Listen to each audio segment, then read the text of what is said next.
Welcome, amazing one, and let's solve this beautiful geometry puzzle. We are given a right triangle.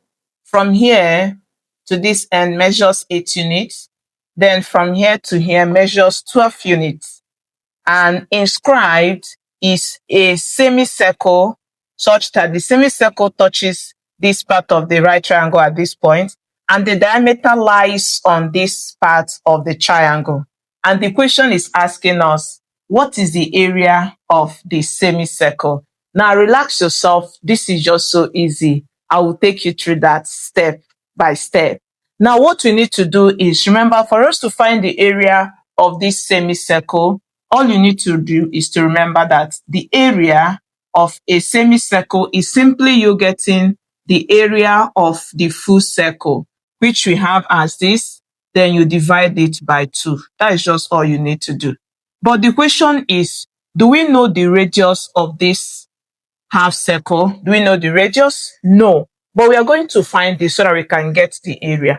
Now, what do we do first? Remember, this line has become the tangent to the semicircle, as well as this line is also the tangent. Please take note, this line is not the tangent because the diameter of the semicircle lies on this, just like when you have a complete circle drawn and this is the diameter, and you have a line drawn from the diameter and it's been extended. So you cannot call this a tangent. A tangent is just a line that touches the circumference. It has to touch the circumference at a point and moves away. We call this one a tangent. This is not a tangent. Now, what do you do? Having understood that these two lines are the tangent to this semicircle, how will this help us? Let's remember that if this is the diameter, from here, this becomes the center of the half circle. And we can get it that from here down to this place is the radius of this half circle. And this is also the radius, because from here to here is the radius. You can generate as many radius as possible. You can also get, when you see this kind of question, target the intersecting point. So we can generate a radius that can move from here to touch this intersecting point. So let's join it together. This is what you have. So we can join this. And this has become our radius. Now, of what use with this pictorials? If from here to here is our radius and from here to here is also our radius, remember this theorem. For each time you have a circle drawn and there are two tangent lines that touch each other at a point, this is the center of the circle and this is your radius. We say that these two lines that are tangents are equal, and that is your tangent and the tangent theorem. Now, how will this theorem help us here? Observe that we have said that this is the radius as well as this. And we have also identified this line as the tangents of this semicircle. In that case, from here down to this end is the same as from here to this point. Did you see that? You see that this is obeying what we have stated here. So from here to here has already measured 12 units. And in that case, it means that this length is also going to measure 12 units. This length measures 12 units. Let's adjust this. So here measures 12 units as well. Now, what use will this still be to us? If this length has measured 12, then it means that this total length, let's add up the total length, from here to here, now measures, add 12 and 8, is going to give us 20. So this total length is 20. And this length is 12. Let's try and get this length so that it will help us to get the radius and then find the area. Observe that this is your right triangle, and whenever you are working with the size of a right triangle, always use your Pythagorean's theorem. So if you use your Pythagorean's theorem, this is what you have. This length measures 20 units. This length measures 12 units. And this length is what we are looking for. So we can just label it any letter. Let's say M. Now that we have done that, remember, the side that is opposite to the right triangle, the right angle, is always the longest side. So what do? Let's take this part off. Using your Pythagorean's theorem, square the longest side is equal to the square of the two legs summed. So we square 12 and then square m. And when you do that, you are going to now have 20 squared is 400. 12 squared will give us 144 plus m squared. And what do? Subtract this. So we subtract 144 from both sides.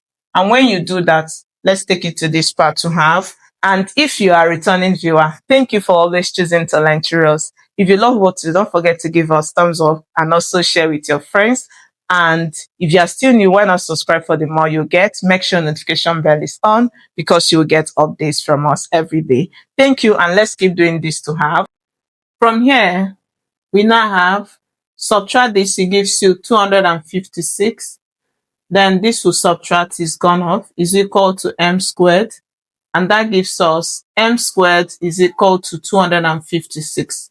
So to get m will now be, you take the square root of 256. We are going to take the positive and negative square root. But because we are interested, m can't be negative because you are working with sides. You only take the positive square root. So in that case, m will give us square root of this gives us 16. So the value of m is 16. And it means that this total length from here to here measures 16 units. And if it measures 16 units, what do? Then we are going to now have it that from here to here measures r. Then the remaining length will now be 16 subtract r. So we're going to have 16 subtract r. That's the remaining length. Now, what does this help us with? If you go back, remember we said this is the tangent and this is the radius. Always remember that the radius and the tangent are always perpendicular at this point of contact according to your tangency theorem. So you see that this has now formed another right angle triangle. Did you see that? So we're going to bring it out just to help us to find the radius. Let's do that to have. So we are going to have this. So this is what we have.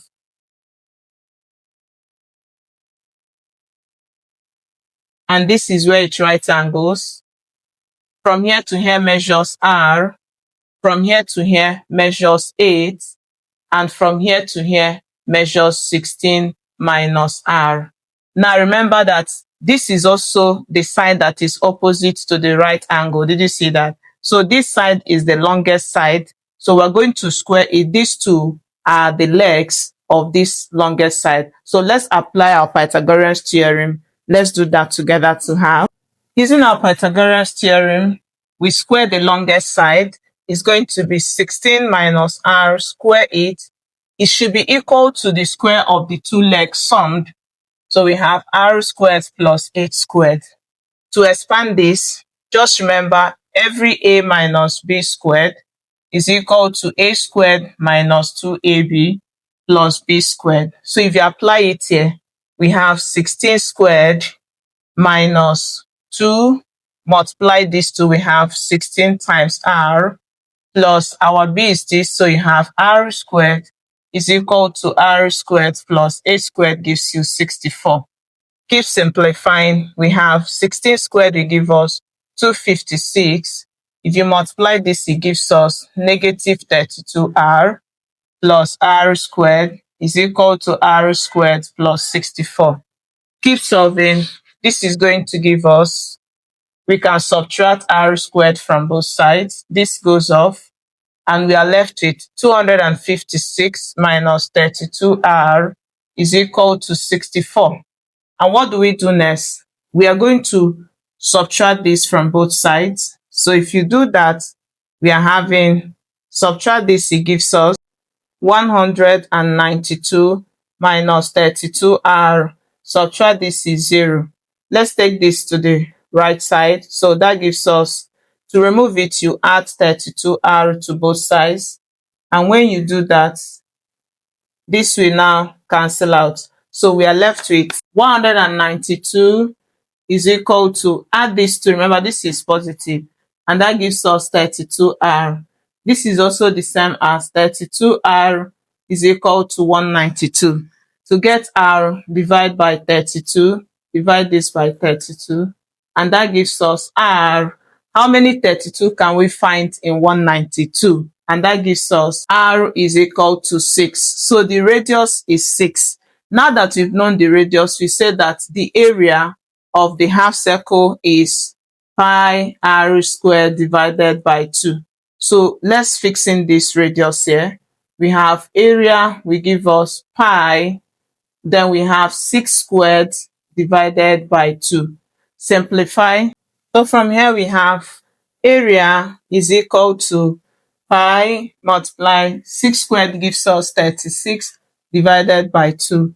And that gives us area is 2 here is 1, 2 here is 18. And that will give us 18 pi. So this is the area in squared units. We can also leave it in decimal, and that gives us area is approximately, Q this in the calculator, it gives us 56.55 squared units as our answer. So these two are correct. And I hope this really helps you. Don't forget to tell us how much, like, and share. I'll also be curious to see your own method. Thank you for always choosing to learn through us. I look forward to seeing you in my next video.